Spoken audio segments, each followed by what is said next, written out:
Pour connaître nos droits et les faire valoir, informons-nous sur conseilnational.fr. Le mois de mai vient de débuter, la semaine s'achève et le week-end est en pente douce. Au milieu de tout ça, il y a notre rendez-vous avec le Conseil national de transition français, canal historique, la France libre. Oui, la France libre, 30 minutes de communication culturelle et ça commence immédiatement avec Jean-Pierre et Philippe. Et vous-même, messieurs, dames, bonsoir, bienvenue. Bonsoir. Bonsoir à tout le monde, toutes et toutes, et merci de nous écouter. Alors, on est en comité restreint, réduit et presque intime et habituel de toute manière. Et donc, on va pouvoir traiter des sujets nombreux qui se déroulent sous nos yeux et nos oreilles, à savoir notamment sur l'international. Alors, on a déjà eu une grosse surprise avec l'Espagne et une coupure générale d'électricité. Espagne, Portugal et une petite partie est et ouest des Pyrénées françaises. Et aujourd'hui, qu'est-ce qu'on apprend? Alors, quand je dis aujourd'hui, c'est il y a 3 heures, hein, c'est tombé sur les téléscripteurs, comme on disait autrefois. Il n'y a plus de téléscripteurs, je vous rassure, mais il y a de l'informatique. Et donc, l'information, elle dit quoi? Elle dit que l'île de Bali a été soumise aussi à un phénomène d'extinction de l'électricité. Tiens donc. Alors évidemment, sur Le Monde, on fait pas de lien du tout avec ce qui s'est passé en Espagne, hein, sur les différents journaux. Pour l'instant, il est encore un petit peu tôt pour tirer des conclusions, mais personne n'ose en parler, évidemment, sauf nous, hein, puisqu'on est des mises en plat, en plat, mise en pied dans les plats plutôt. Hein, c'est nous mettre les pieds dans les plats, c'est plutôt notre truc. Et donc, nous, on en parle, on fait le lien, on dit tiens, 24 heures d'intervalle ou 3 jours d'intervalle. Coupure en Espagne, coupure à Bali, et puis une semaine avant, on a arrêté un attentat du même genre sur Chicago et New York. Ben, ça fait quand même beaucoup. Qu'en pensez-vous? Alors, comment est-ce qu'on pourrait raccorder tout ça? Ben, j'ai envie de vous donner un aperçu par Madame Catherine Austin Fitts. Alors, qui est Madame Catherine Austin Fitts? Elle était responsable de l'administration de George W. Bush. Ni plus ni moins. Donc, c'est une politicienne, c'est une personne de haut rang, et elle nous dit des choses intéressantes. Elle nous dit, pendant que les banquiers construisent la grille de contrôle, la grille de contrôle, ils se préparent, les banquiers, aussi pour un nouvel événement d'extinction pour se sauver eux-mêmes. Voilà, traduit de l'anglais. Donc c'est drôle, il y a encore le mot extinction dedans. Hein. Donc que c'est-elle cette dame? Est-ce qu'il y a dans l'extinction une sorte de mouvement de guerre, de repli? Vous savez, quand les armées se replient parce que c'est en face, ça tape trop fort, eh bien ils laissent des grenades, des pièges, des machins pour faire que les autres ne puissent pas avancer. On a ce sentiment-là. On a ce sentiment qu'avec certains exemples donnés, pour dire voilà ce qu'on peut faire, voilà ce qu'on va pouvoir faire, attention à ce que vous faites, on est toujours pas mort et il y en a toujours une capacité de nuisance importante, y compris quasiment militaire, puisque lorsque l'électricité est coupée, plus rien ne marche. Hein. Votre téléphone ne marche plus, et surtout les distributeurs de billets de banque ne marchent plus non plus. Donc ça veut dire que tous les touristes, et ils sont nombreux à l'île de Bali, qui ont voulu payer leurs hôtels, n'ont pas pu payer quoi que ce soit et donc n'ont pas pu prendre leur avion, qui de toute manière ne pouvait pas décoller. Donc c'est une école de philosophie, hein. C'est se mettre dans un contexte tout à fait différent de celui dans lequel on était avant, au niveau du confort, au niveau des compétences techniques, etc. Et se mettre dans un contexte, on va dire, de l'homme de Néandertal, hein, qui vivait au quotidien, qui mangeait ce qu'il trouvait sur son chemin, etc., etc. Alors philosophiquement, c'est intéressant. Par contre, militairement, c'est inquiétant, quoi. Ça veut dire tout simplement qu'il y a des gens, on se connaît pas, on sait pas qui c'est. En tout cas, officiellement, nous, on n'est pas au courant de qui fait ça. Hein.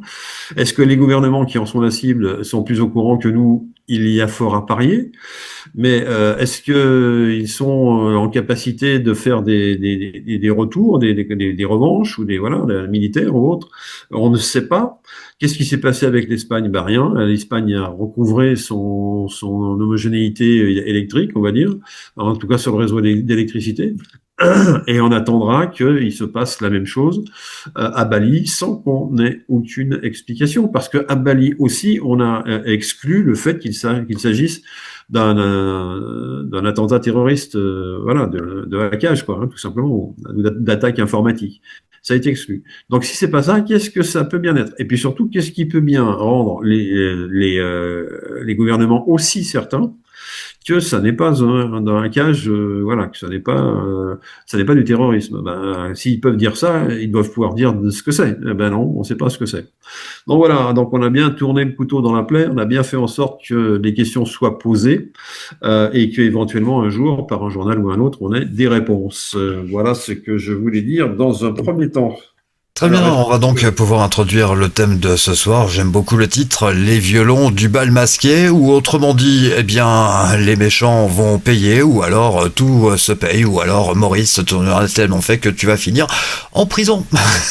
Et pourquoi masqué? Bah évidemment parce que nous avons affaire à des personnes qui sont masquées, donc on ne sait pas qui elles sont, mais forcément, comme elles ont fait du mal, elles vont payer.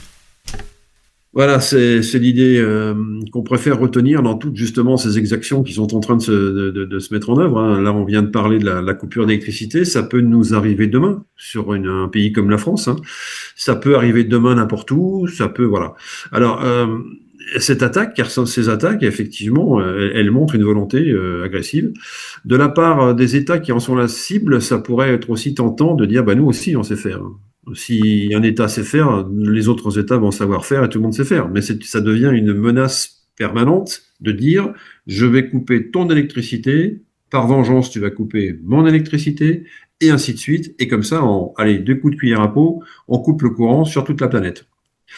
Voilà. Donc c'est le jeu dans lequel il ne faut pas rentrer. Donc on accepte l'attaque, mais il n'y a pas de riposte du même ordre. On va faire une riposte différente, autrement, diplomatique, tout ce qu'on veut, mais il n'y aura pas de riposte technique, parce que si on se met dans la riposte technique, on rentre exactement dans le jeu qui nous est proposé par les méchants, et les méchants, ils veulent tout fermer, quoi. Et surtout, ils veulent que ce soit tout noir pour pouvoir s'évader quand tout sera au noir, quoi. Vous savez, les bandits, on a déjà eu l'occasion de faire cette remarque amusante sur le journal de Mickey dans les années 60. On voyait des bandits américains, bien sûr, qui voulaient absolument aller sur la Lune pour aller mettre de l'encre noire sur la Lune, parce que la nuit, ça les empêchait, la lumière de la Lune, de cambrioler en rond, quoi, de cambrioler tranquillement. Alors évidemment, c'était une plaisanterie, évidemment, c'était pour les enfants, mais aujourd'hui, on se dit, avec l'exemple que nous avons sous les yeux, on se dit qu'on n'est pas très loin de ce scénario-là, quoi.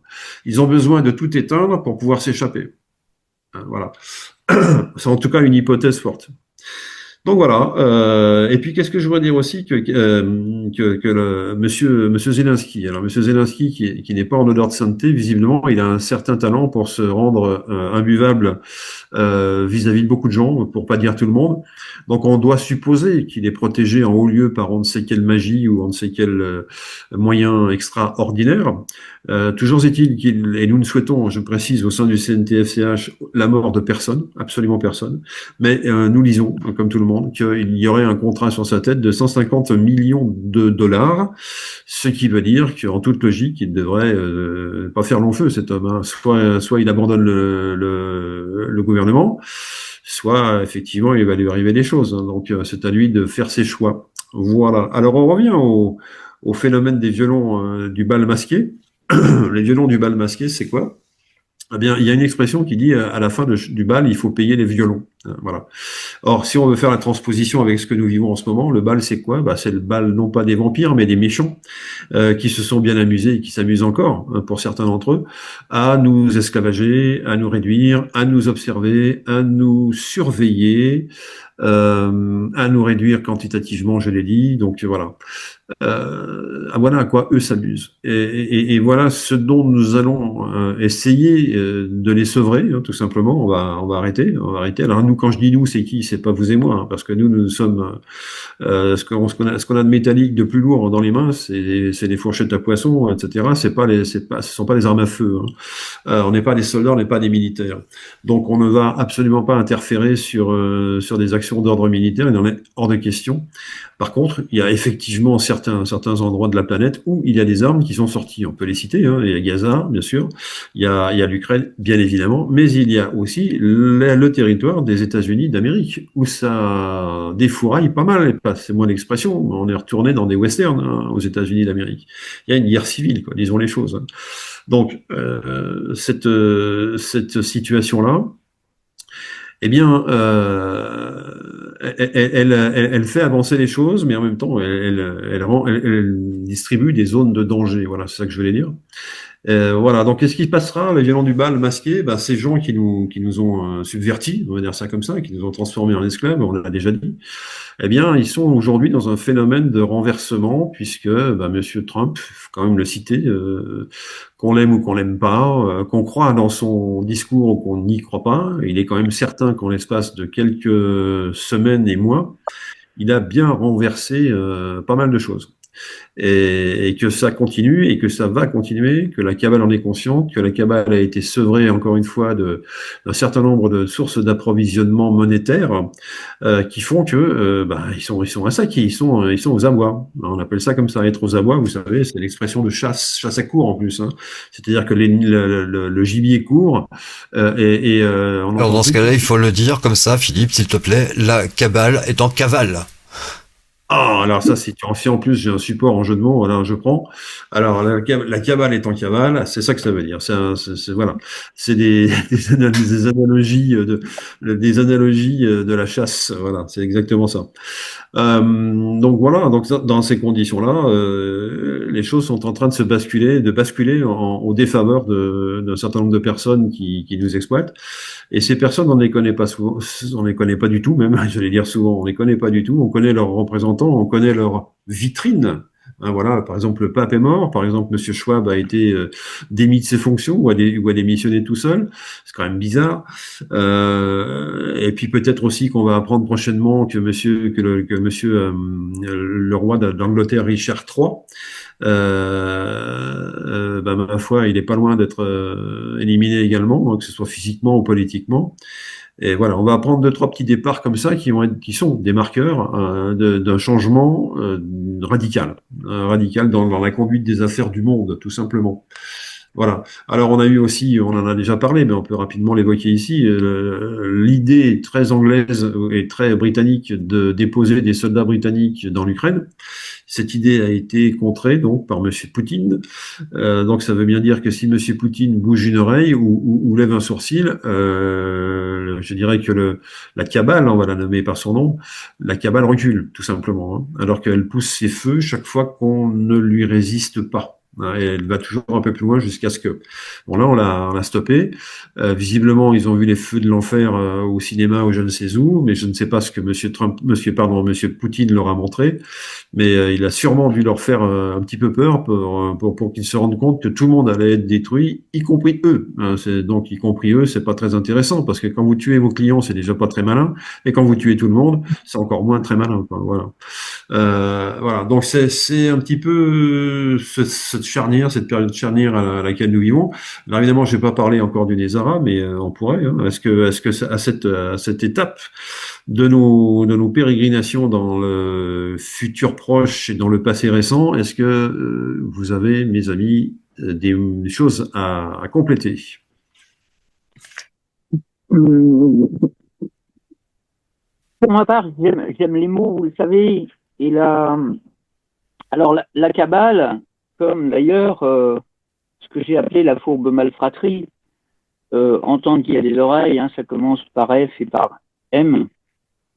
C'est des faux trucs. À l'origine, il y avait des informations pour que l'humanité se nourrisse sur le plan de l'esprit et du corps. Donc, il y avait tout ce qu'il fallait pour que l'humanité s'épanouisse. Et puis, il y a des gens qui ont trafiqué ces informations. Alors, ils ont inventé des mots. Enfin, ils ont repris des mots pour en faire n'importe quoi.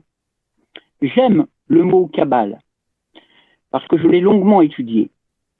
Et là, Sylvain a parlé évidemment de la cabale, ce que j'appelle la fausse cabale, c'est-à-dire quelque chose qui n'a plus rien à voir. Et elle est en cavale. Alors la chevalerie, c'est quelque chose de très ancien, qui correspond, en gros, le cheval, c'est un être émotif, mais qui mène la charrue, qui tire la charrue. Et donc, c'est un être vénéré, le cheval, depuis des lustres. Donc la cabale est en quoi? Est en cavale. Hein. Ce qui est dommage, c'est que et ce qui est joyeux dans cette histoire, c'est que le peuple peut se réapproprier les mots justes pour chaque chose. Alors, tout à l'heure, j'ai parlé de FM, la fourbe malfratrie, entendre qu'il y a des oreilles. Il y a des mots très nobles, deux mots très nobles, qui commencent par franc et qui finissent par un terme qui signifie les bâtisseurs. Ces gens-là ont bâti les cathédrales autrefois. C'était les descendants des bâtisseurs, des pyramides et autres, enfin les descendants sur le plan de l'esprit, bien sûr. Et voilà, on a pris deux mots et on en a fait une sorte de poubelle à ordures. Alors, je vous souhaite de revenir à l'essence des mots avec votre cœur. Je me le souhaite et je le fais régulièrement. Je médite avec un mot par jour. Ce mot, je le retourne dans tous les sens possibles. Je l'écoute, je l'entends. Et je vous souhaite d'en faire autant. Merci d'avoir entendu. Nous préférons la méditation, évidemment, à la médisance. Voilà. Et pardon aux mots, si on peut dire, si les mots ont une âme, ils doivent être bien tristes d'être utilisés à mal escient, si on peut dire. Un mauvais escient, ouais. Tout à fait. Oui, un mauvais. Alors le mauvais, il y en a qui ont fait vraiment du mal sur Terre, les ignorants et les inconscients. Les mots sont des complices anonymes, on va dire. Ce sont les complices anonymes de ces personnes-là. Voilà.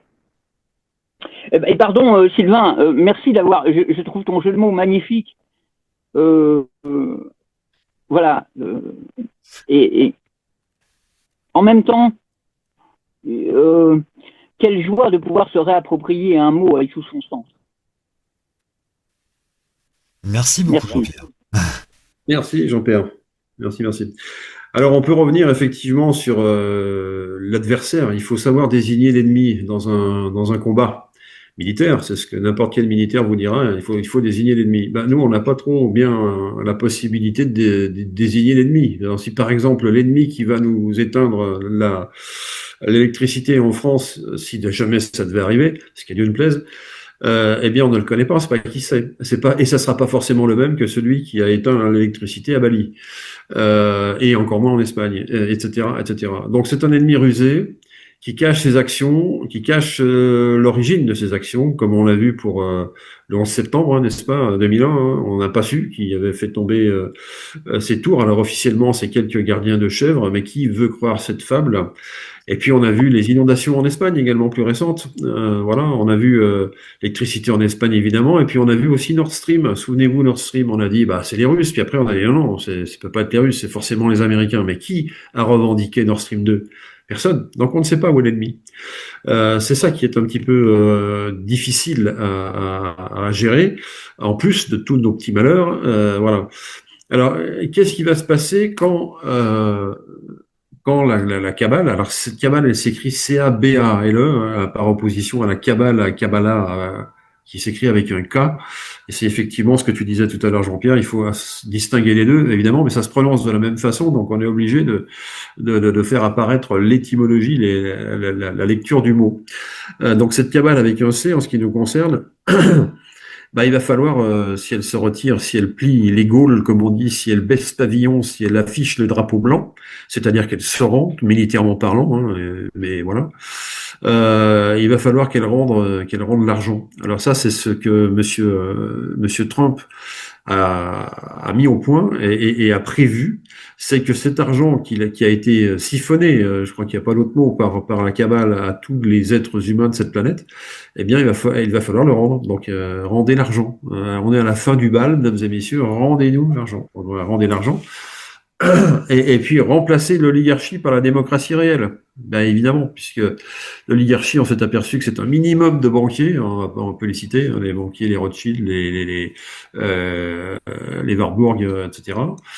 Ceux-là ont créé la réserve fédérale américaine en 1913, et tout s'en est suivi derrière de leur richesse.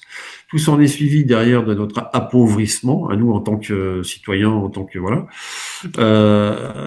Donc il va falloir aussi les remplacer par une logique où tout le monde partage tout, quoi. Et c'est exactement ce que M. Trump est en train d'envoyer comme signal.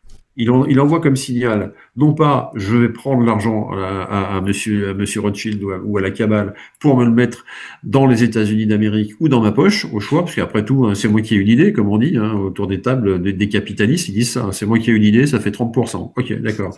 Et il raisonne pas du tout comme ça, monsieur Trump, en tout cas pas officiellement. Ça ne veut pas dire qu'il changera pas de vertu dans quelques mois, on le jugera au résultat. Mais je pense pas qu'il soit en train de mentir et de bluffer. Je pense qu'il travaille pour la postérité. C'est dans son cas bien plus intéressant que de travailler pour de l'argent. Euh, donc voilà. Euh, et donc qu'est-ce qu'il nous dit? Il nous dit oui, je vais prendre l'argent et je vais le redistribuer aux pauvres. Mais attendez, mais vous êtes Monsieur Trump ou est-ce que vous êtes Robin des Bois? Je comprends pas très bien. Parce que nous, on n'est pas habitués à ce que les riches prennent de la main gauche et redistribuent de la main droite. À part dans Robin des Bois, on n'a pas vu ça, quoi. Et Robin des Bois n'était pas un riche. Donc c'est compliqué pour les gens comme nous de s'imaginer un changement de paradigme tel qu'il va aussi changer les comportements, les attitudes, l'attitude vis-à-vis de mon prochain, c'est-à-dire la personne la plus proche de moi physiquement là, à l'instant T, quoi, que je croise dans la rue ou ailleurs.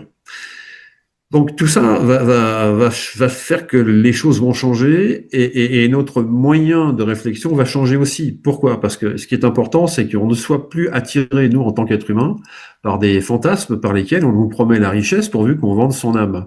Et il y a plein de gens qui sont prêts à vendre leur âme pour avoir la richesse. Parce qu'ils sont tellement malheureux en étant pauvres qu'ils se disent, mince, je vais essayer, je vais tenter le coup, quoi. Après tout, qu'est-ce que je risque? On trouve des gens comme ça chez les politiciens en pagaille. Hein, voilà, c'est le bûcher des vanités, hein, la politique. C'est-à-dire qu'on croit qu'on va faire fortune, puis finalement, on grille notre âme pour pas grand-chose, en définitive. Donc, voilà où nous en sommes. Voilà ce qui est en jeu. Voilà, remplacer l'oligarchie par la démocratie réelle. On va pas revenir sur ce que c'est que la démocratie réelle. On a suffisamment jusqu'à maintenant expliqué les choses et on les réexpliquera, mais pas ce soir, à d'autres occasions. Libérer. Qu'est-ce qu'on a besoin aussi? On a besoin de libérer les connaissances.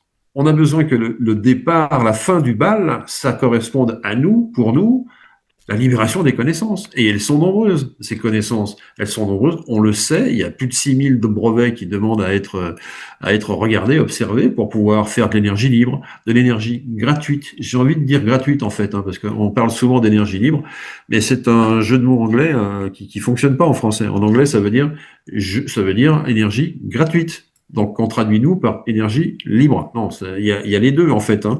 En français, il y a les deux. C'est-à-dire que soit on va piocher l'énergie dans l'air du temps, et c'est le cas. On va piocher l'énergie dans les terres, comme on disait autrefois. Et puis, on va pas la payer. Elle va être gratuite. Voilà. Donc ça change un monde. On change de paradigme avec ça. Pas seulement avec l'argent restitué aux gens. On change aussi avec des possibilités techniques qui nous sont données via la connaissance, qui sont extraordinaires et qui vont faire que nous allons, nous, êtres humains, changer, devenir autre chose, devenir plus, devenir mieux, devenir plus grand, avec une belle expansion. Ah bah alors ça, c'est plus d'esprit, mais pas spécialement plus d'argent. Alors justement, il y a les deux, hein. Il y a les deux, c'est-à-dire qu'il y a une redistribution de la monnaie, ça c'est plus d'argent, effectivement, rendre l'argent, ce qu'on expliquait tout à l'heure, au travers du GESARA, qui est annoncé à coup de tambour et trompette, hein. C'est pas moi qui le lis. Et puis libérer la connaissance, effectivement, pour aller vers des solutions techniques scientifiques qui vont nous libérer du besoin d'argent. C'est pas merveilleux, ça? On n'avait pas la puissance, donc grâce à l'argent, on avait de la puissance. Maintenant, on va avoir de la puissance grâce à notre capacité à nous déplacer par nous-mêmes sans avoir besoin de passer par une organisation autour de soi. Par nous-mêmes, se déplacer par nous-mêmes, c'est génial. Donc voilà. Et puis, on devra aussi libérer la physique. Alors aujourd'hui, on parle beaucoup de physique quantique. Et j'ai entendu un jour un physicien justement qui disait que ceux qui vous expliquent qu'ils ont tout compris à la physique quantique étaient probablement des escrocs. Donc ça m'avait fait beaucoup rire, parce que lui, il se mettait dans la catégorie de ceux qui n'avaient pas tout compris. Bon. Alors effectivement, on va pas expliquer ici ce vers quoi la physique quantique nous envoie, mais c'est une ouverture majeure pour les changements de paradigme scientifiques. Et ça, il faut aussi qu'on avance sur ces domaines. Il faut que la science, elle se libère complètement. Aujourd'hui, elle ne l'est pas. Ce qui était vrai au XIVe siècle ne l'est plus aujourd'hui. On s'aperçoit que la vitesse de la lumière, il serait peut-être bien possible de la multiplier ou d'aller plus vite qu'elle dans certains cas. Voilà, il y a toutes ces choses-là que M. Einstein n'avait pas la possibilité de voir, hein. Je ne suis pas en train de dire que M. Einstein nous a trompés, je dis simplement qu'il a travaillé intellectuellement pour gagner une compétition, j'insiste là-dessus, pour gagner une compétition à l'époque qui débouchait sur la théorie de la relativité générale. Et c'est lui qui a trouvé la première équation tout seul. Et une fois qu'ils ont trouvé l'équation, bof, ça a été la fin de la partie. Et les mathématiciens qui étaient en compétition sont rentrés chez eux, ils ont fait autre chose. Voilà. Donc, E égale MC2, c'est Einstein, à une époque donnée, dans un contexte donné. Voilà. Et il va falloir libérer beaucoup plus ouvrir beaucoup plus grand les fenêtres et les portes, pour adapter une physique nouvelle, quoi.